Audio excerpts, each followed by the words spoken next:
വാർത്ത ഇതാ. വയനാട് പുനരധിവാസം, ടൗൺഷിപ്പിന് പുറത്ത് താമസിക്കാൻ ആഗ്രഹിക്കുന്നവർക്ക് 15 ലക്ഷം രൂപ.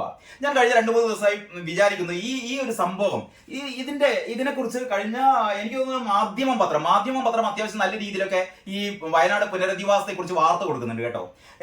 ഈ പുനരധിവാസത്തിലെ തട്ടിപ്പ്, ഒന്ന്, പിണറായി വിജയൻ എന്താ പറയാ, ചെങ്കനൽ സൂര്യനാണ്, കഴുകനാണ്, ആനയാണ്, കുതിരയാണെന്നൊക്കെ പറഞ്ഞാൽ നമ്മളൊരു പാട്ട് പാടുമ്പോൾ എന്താ എല്ലാവർക്കും കരുതലാണ്, അങ്ങനെ ഈ എല്ലാ ജനങ്ങൾക്കും കരുതൽ നൽകുന്ന ഈ പിണറായി വിജയൻ ചെയ്തത് ജൂലൈ മാസത്തിലാണ് വയനാട്ടിൽ ഉരുൾപൊട്ടൽ സംഭവിക്കുന്നത്. നിങ്ങൾ ആലോചിക്കണം, ജൂലൈ മാസത്തിൽ അവസാനം വയനാട് ഉരുൾപൊട്ടൽ ഉണ്ടാകുന്നു. August, September, October, November, December, ജനുവരി പകുതിയും പിന്നിടുന്നു.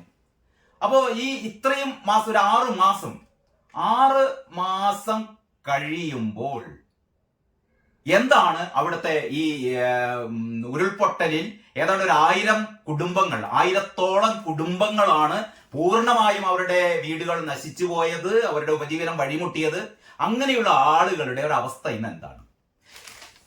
ഇന്നത്തെ പത്രത്തിലുള്ള വാർത്തയാണ്, ടൗൺഷിപ്പിന് പുറത്ത് താമസിക്കാൻ ആഗ്രഹിക്കുന്നവർക്ക് 15 ലക്ഷം രൂപ. ഞാനിതിലെ ഏറ്റവും പ്രധാനപ്പെട്ട ഒരു വൻ തട്ടിപ്പ്, പിണറായി വിജയന്റെ, അതായത് വയനാട് ഉരുൾപൊട്ടൽ നടന്നപ്പോൾ ഈ ഉരുൾപൊട്ടലിൽ ഈ എന്താ പറയാ, പുനരധിവാസം എന്ന് പറയുന്ന പുനരധിവാസ പ്രവർത്തനങ്ങൾ നടത്താൻ വേണ്ടി പോവുകയാണ്. ഇതിലെ നമ്മുടെ ULCCയുടെ ആഭിമുഖ്യത്തിൽ ഊരാളുങ്കൽ കോപ്പറേറ്റീവ് സൊസൈറ്റിയാണ് ഇതിന്റെ എഴുത്ത്. ഈ വീടുകൾ നിർമ്മിച്ചു കൊടുക്കാനുള്ള കൊട്ടേഷൻ ഇവർക്കാണ്. കൊട്ടേഷൻ ഒന്നുമില്ല, ഇവരെയാണ് ഏൽപ്പിച്ചു കൊടുത്തതാണ്. ആരിൽ നിന്നും അത്തരത്തിലുള്ള ഒരു കൊട്ടേഷൻ ഒന്നും വാങ്ങിയിട്ടില്ല. നേരെ ULCCക്ക് ഏൽപ്പിച്ചു കൊടുക്കുകയാണ് ചെയ്തത്. ഇവിടെ ഏറ്റവും വലിയൊരു തമാശ എന്ന് പറയുന്നത്, ടൗൺഷിപ്പിന് പുറത്ത് താമസിക്കാൻ ആഗ്രഹിക്കുന്നവർക്ക് 15 ലക്ഷം രൂപ. അതായത് 2 ടൗൺഷിപ്പുകൾ ഉണ്ടാക്കി കൊടുക്കുന്നതാണല്ലോ പറയുന്നത്. ആ ടൗൺഷിപ്പുകൾ തന്നെ ഈ 2 എസ്റ്റേറ്റുകൾ, ഈ 2 എസ്റ്റേറ്റുകാരും ഇപ്പോ എന്താ പറയാ, എനിക്ക് തോന്നുന്നത് ഹൈക്കോടതി ഡിവിഷൻ ബെഞ്ചിലേക്ക് ഇവർ അപ്പീലുമായി പോയതാണ്. ഇനിയും പ്രശ്നങ്ങൾ, നിയമക്കുരുക്കുകൾ ഇനിയും മുറുകാൻ വേണ്ടി പോകുന്ന ഒരു ഭാഗത്ത് ഇത് എന്ന് ഈ ടൗൺഷിപ്പുകളുടെ ഒക്കെ പണി തുടങ്ങുന്നു എന്ന് നമുക്ക് അറിയാൻ പറ്റില്ല. അത് പോട്ടെ, 6 മാസം കഴിഞ്ഞിട്ടും ഇപ്പം സർക്കാർ തീരുമാനിച്ചത് പറയുന്നു, പുനരധിവാസത്തിനായി കണ്ടെത്തിയ എൽസ്റ്റോൺ എസ്റ്റേറ്റിൽ 5 സെന്റ് വീതം സ്ഥലത്ത് 467 വീടുകളും, നെടുമ്പാല എസ്റ്റേറ്റിൽ 10 സെന്റ് വീതം സ്ഥലത്ത് 256 വീടുകളുമാണ് നിർമ്മിക്കുക. മൊത്തം എത്രയാണ്? ഒരു സ്ഥലത്ത് 467, മറ്റേ സ്ഥലത്ത് 266, മൊത്തം 733 വീടുകളാണ് നിർമ്മിക്കാൻ പോകുന്നത്. നിങ്ങൾ ശ്രദ്ധിക്കണം, അത്യാവശ്യം കണക്ക് കൂട്ടാൻ അറിയുന്ന ആൾക്കാർക്ക് വേണ്ടിയിട്ട് ഒരൊറ്റ കാര്യം നിങ്ങൾ ശ്രദ്ധിക്കണം. മൊത്തം സർക്കാർ ഈ 2 എസ്റ്റേറ്റുകളിലുമായി നിർമ്മിക്കാൻ പോകുന്നത് 733 വീടുകളാണ്. ഈ 733 വീടുകൾക്ക് വേണ്ടിയിട്ട് 632 കോടി രൂപയാണ് പ്രതീക്ഷിക്കുന്ന ചെലവ്. 632 കോടി രൂപയാണ് പ്രതീക്ഷിക്കുന്ന ചെലവ്. 632 കോടി രൂപക്ക് ഇവർ ഉണ്ടാക്കാൻ പോകുന്നത് എത്ര വീടുകളാണ്? 733 വീടുകളാണ്. അപ്പോൾ ഒരു വീടിന്റെ നിർമ്മാണ ചെലവ് എത്രയാണ്?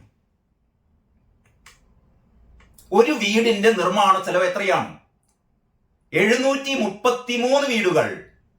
മൊത്തം ഇവർക്ക് കൊടുക്കാൻ വേണ്ടി പോകുന്ന, ULCC കൊടുക്കാൻ വേണ്ടി പോകുന്ന തുക 634 കോടി രൂപ എന്ന് പറഞ്ഞാൽ ഒരു വീടിന് 90 ലക്ഷം രൂപ, ഏതാണ്ട് 1 കോടിക്കടുത്ത് രൂപയാണ് ഒരു വീട് നിർമ്മിക്കാൻ.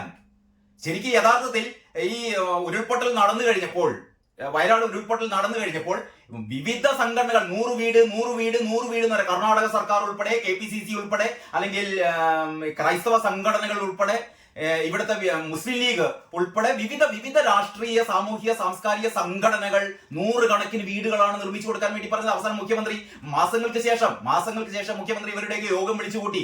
എന്ന് പറഞ്ഞാൽ ഏതാണ്ട് ഇവർക്ക് ആവശ്യമുള്ള, ഇപ്പം നിർമ്മിക്കാൻ പോകുന്നത് 733 വീടുകളാണല്ലോ. ഈ 733 വീടുകളല്ല, അതിന്റെ ഇരട്ടി വീടുകൾ ഞങ്ങൾ നിർമ്മിച്ചു തരാമെന്ന് പറഞ്ഞ് ക്യൂ നിൽക്കുന്ന ആൾക്കാരുണ്ട് ഇവിടെ. യഥാർത്ഥത്തിൽ ഒരു വീട് നിർമ്മിക്കാൻ എത്രയാണ് വേണ്ടത്? അവിടെ 5 സെന്റിലും 10 സെന്റിലും നിർമ്മിക്കാൻ പോകുന്ന ഒരൊറ്റ നിലയുള്ള വീടിന് എത്രയാണ് കണക്കാക്കുന്നത്? ഞാൻ നേരത്തെ പറഞ്ഞ പോലെ ഇപ്പം കണക്കാക്കിയത് 1 കോടിയാണ്. 1 കോടി രൂപ ചെലവിട്ട് മണിമന്ദിരങ്ങൾ നിർമ്മിക്കാം. അവിടെയാണ് ഒരു തട്ടിക്കൂട്ട് വീട് നിർമ്മിക്കാൻ വേണ്ടി പോകും. ഞാൻ തട്ടിക്കൂട്ട് വീട് എന്ന് ഞാൻ ഇതിനെ പരിഹസിച്ചുകൊണ്ട് പറയുകയല്ല. കാരണം നമുക്ക് പുത്തുമലയിൽ നിർമ്മിച്ചു കൊടുത്ത വീടുകളൊക്കെ നമ്മൾ കണ്ടിട്ടുണ്ട്. 1 വർഷം കഴിയുമ്പോഴത്തേക്ക് ചോർന്നൊലിക്കുന്ന വീടുകൾ. ഇവിടെ ULCC നിർമ്മിക്കാൻ പോകുന്നതും ചോർന്നൊലിക്കുന്ന വീടുകളാണ് എന്നൊന്നുമല്ല ഞാൻ പറയുന്നത്. 90 ലക്ഷം രൂപ മുടക്കിയിട്ടാണോ അവിടെ വീടുകൾ നിർമ്മിക്കാൻ പോകുന്നത്? ഈ ശരി 90 ലക്ഷം രൂപ മുടക്കിയിട്ട് വീടുകൾ നിർമ്മിക്കാൻ പോവുകയാണെങ്കിൽ ഇന്നത്തെ ഹൈക്കോടതി വിധിയിൽ ഹൈക്കോടതിയിൽ പറയുന്നു ടൗൺഷിപ്പിന് പുറത്ത് താമസിക്കാൻ ആഗ്രഹിക്കുന്നവർക്ക് 15 ലക്ഷം രൂപ. ഇന്നത്തെ വാർത്ത മാത്രമല്ല, നേരത്തെ പറഞ്ഞതാണ്. അതായത് ഈ ടൗൺഷിപ്പിൽ വീട് വേണ്ടാത്തവർക്ക് നിങ്ങൾക്ക് വേണമെങ്കിൽ പുറത്ത് വീട് നിർമ്മിക്കാം. അതിന് സർക്കാർ എത്ര കൊടുക്കാൻ അറിയോ? 15 ലക്ഷം. അപ്പൊ യഥാർത്ഥത്തിൽ അതിന്റെ അർത്ഥം എന്താണ്? 15 ലക്ഷം രൂപ മതി. ഇത് അവിടെ മാത്രമല്ല, നമ്മുടെ വിലങ്ങാട് ഉരുൾപൊട്ടിയല്ലോ, വിലങ്ങാട് ഉരുൾപൊട്ടിയവർക്കും സർക്കാർ അനുവദിച്ചിരിക്കുന്നത് 15 ലക്ഷം രൂപയാണ്. ലൈഫ് ഭവന പദ്ധതിയിൽ 4 ലക്ഷം രൂപയാണ് ഒരു വീടിന് വേണ്ടി കൊടുക്കുന്നത് കേട്ടോ. 4 ലക്ഷം രൂപക്കൊന്നും വീട് പൂർത്തിയാവില്ല എന്ന് നമുക്കൊക്കെ അറിയാം. പോട്ടെ, ശരിക്കും യഥാർത്ഥത്തിൽ ഒരു വീട് നിർമ്മിക്കണമെങ്കിൽ ഏറ്റവും ഇവരുടെ ഈ ഒരു രീതിയിലുള്ള ഇവരുടെ ഒരു ഭാവനയിലുള്ള വീട് നിർമ്മിക്കണമെങ്കിൽ ഒരു 15-16 ലക്ഷം രൂപയാണ് നേരത്തെ അതായത് 100 കണക്കിന് വീടുകൾ നിർമ്മിച്ചു കൊടുക്കാം എന്ന് സന്നദ്ധ സംഘടനകൾ പറയുമ്പോൾ, അല്ലെങ്കിൽ രാഷ്ട്രീയ സംഘടനകൾ പറയുമ്പോൾ അന്ന് കണക്കാക്കിയത് ഏതാണ്ട് ഒരു വീടിന് ഒരു 12 ലക്ഷം രൂപ, അല്ലെങ്കിൽ 15 ലക്ഷം രൂപ, അല്ലെങ്കിൽ 16 ലക്ഷം രൂപ എന്നുള്ള രീതിയിലാണ് ഇത് കണക്കാക്കിയത്. അവസാനം മീറ്റിംഗ് ഒക്കെ കൂടി കഴിഞ്ഞപ്പോൾ അന്ന് മുഖ്യമന്ത്രി പറഞ്ഞത്, കഴിഞ്ഞതിന്റെ മുമ്പത്തെ ആഴ്ച മുഖ്യമന്ത്രിയുടെ നേതൃത്വത്തിൽ നടന്ന മന്ത്രിസഭാ യോഗത്തിൽ തീരുമാനിച്ചത് ഒരു വീട് ഉണ്ടാക്കാൻ 30 ലക്ഷം രൂപയാണ്.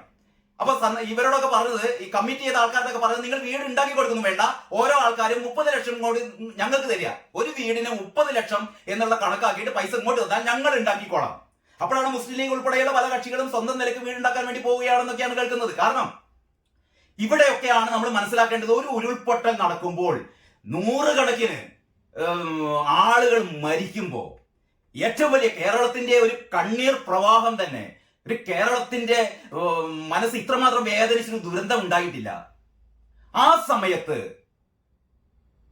ഇവരൊക്കെ എന്താ ചെയ്യുന്നത്? തട്ടിപ്പ് നടത്താൻ, ഈ ഒരു ദുരന്തം വെച്ച് കാശാക്കാനാണ് കണ്ണിൽ ചോരയില്ലാതെ പിണറായി വിജയൻ. എന്നിട്ട് ഈ മനുഷ്യന് വേണ്ടിയിട്ടാണ് ഇവിടെ വാഴ്ത്തുപാട്ടുകൾ ഒരുങ്ങുന്നത്.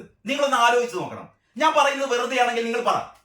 കാരണം മുഖ്യമന്ത്രിയുടെ ദുരിതാശ്വാസ നിധിയിൽ ഏതാണ്ട് 800 കോടി രൂപ, കൃത്യമായി പറഞ്ഞ 766 കോടി രൂപ എന്നാണ് ഏറ്റവും അവസാനത്തെ ഏതാണ്ട് ഒരു മാസം മുമ്പ് വന്നൊരു കണക്കനുസരിച്ച് 766 കോടി രൂപ മുഖ്യമന്ത്രിയുടെ ദുരിതാശ്വാസ നിധിയിൽ എന്ന് പറഞ്ഞാൽ ഇതിനു വേണ്ടിയിട്ട്, വയനാട് ദുരിതാശ്വാസത്തിന് വേണ്ടിയിട്ട്, വയനാട്ടിലെ പുനരധിവാസത്തിന് വേണ്ടിയിട്ട് ഇവിടുത്തെ പാവപ്പെട്ട ജനങ്ങൾ ഉൾപ്പെടെ ഇവിടെ ആടിനെ വിറ്റിട്ടും കുടുക്ക പൊട്ടിച്ചിട്ടും സൈക്കിൾ വിറ്റിട്ടും പണ്ട് പ്രളയ ദുരിതാശ്വാസ നിധിയിലേക്ക് കൊടുത്തതുപോലെ ഇവിടുത്തെ ജനങ്ങൾ കൊടുത്ത കാശെല്ലാം പിണറായി വിജയൻ സ്വന്തം തറവാട്ട് തൂണുന്ന പൈസയല്ലത്. 760 കോടി രൂപയോളം മുഖ്യമന്ത്രിയുടെ ദുരിതാശ്വാസ നിധിയിൽ കിടക്കുന്നുണ്ട്. നമ്മുടെ SDRF NDRF ഒക്കെ പോട്ടെ, അതിൽ പൈസ എടുക്കാൻ പറ്റില്ല, അതിൽ നിബന്ധനകൾ ഉണ്ട് എന്നൊക്കെ പോട്ടെ. മുഖ്യമന്ത്രിയുടെ ദുരിതാശ്വാസ നിധിയിൽ എന്ത് നിബന്ധനയാണുള്ളത്?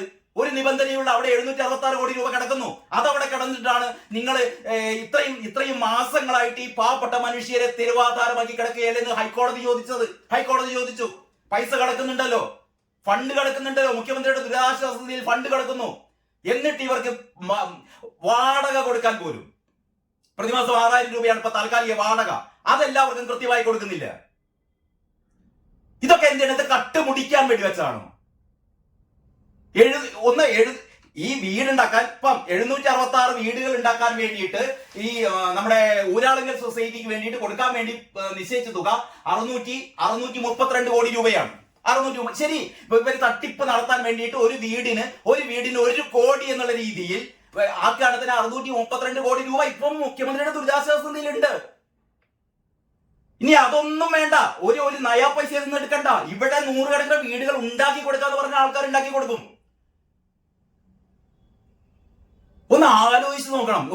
ഒരു ദുരന്തം നടന്നിട്ട് ആ ദുരന്തത്തിൽ നിന്ന് കൈയിട്ട് വാരുന്ന ഉളുപ്പില്ലാത്ത, പിന്നിൽ ആലുമുളച്ച്, ആസനത്തിൽ ആലുമുളച്ച് അതിന്റെ തണലിൽ ഇരിക്കുകയല്ല, ആ ആലിന്റെ കൊമ്പിൽ ഊഞ്ഞാല് കെട്ടി ആടുന്ന പിണറായി വിജയന് സിങ്കിടികളും ഇതിന് ഉത്തരം പറയും.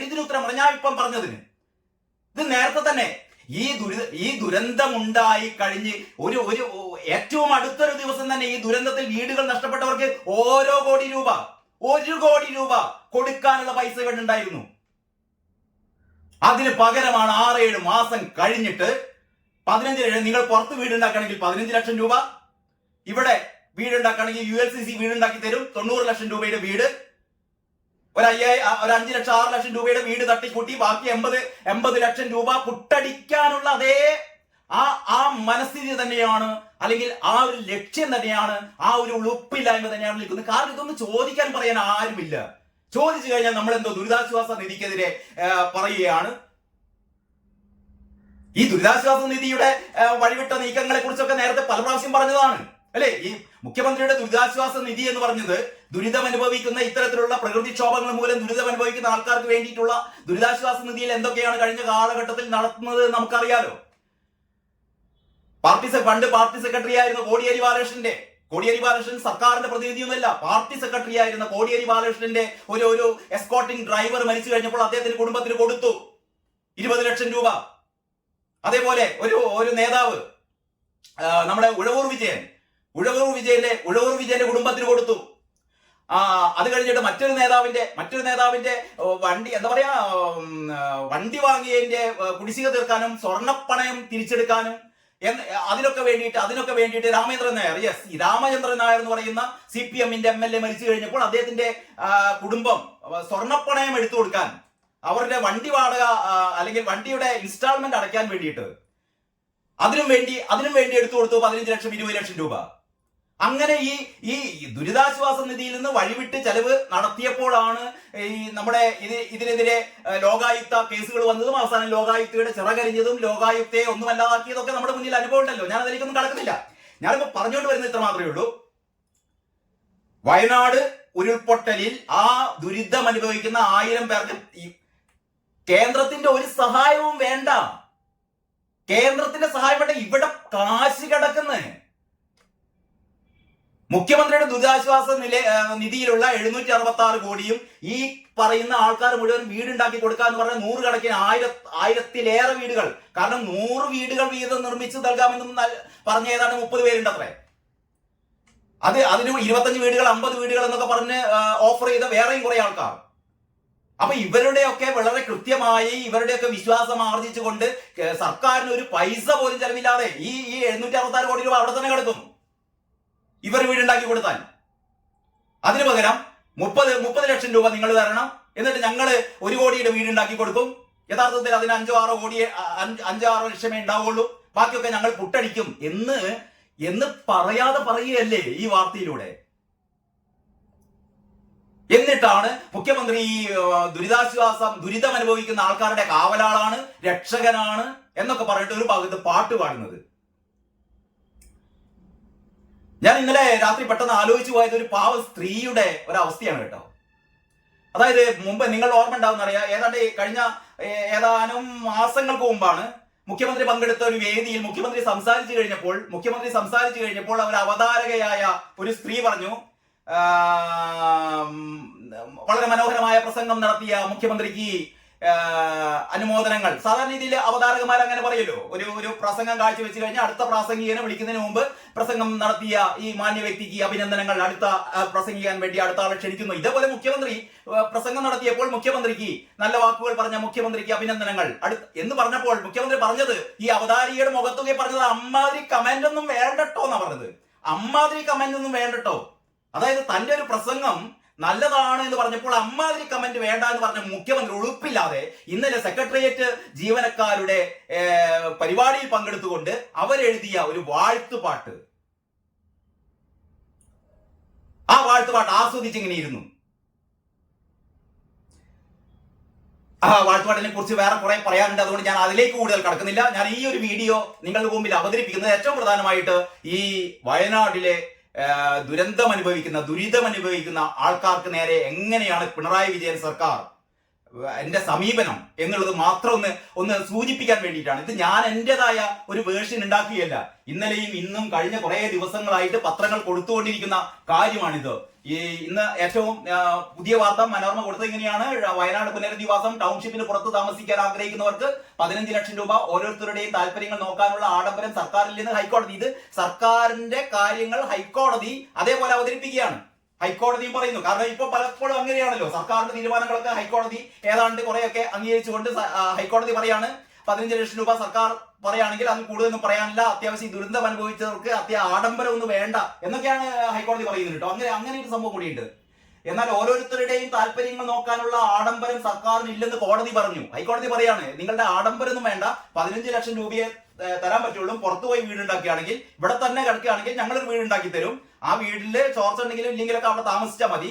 അതിന് ഞങ്ങൾ ഇവിടെ ഏതാണ്ട് 1 കോടി രൂപ എഴുതിയെടുക്കും എന്നുള്ള രീതിയിലൊക്കെയാണ് ഇവർ പറയുന്നത്. ഏതായാലും നമുക്ക് വാർത്തകൾ അടുത്ത പത്രത്തിലേക്കും അടുത്ത വാർത്തകളിലേക്ക് പോകാം. അത് അടുത്ത വീഡിയോയിൽ. ഏതായാലും എല്ലാവർക്കും നന്ദി, നമസ്കാരം.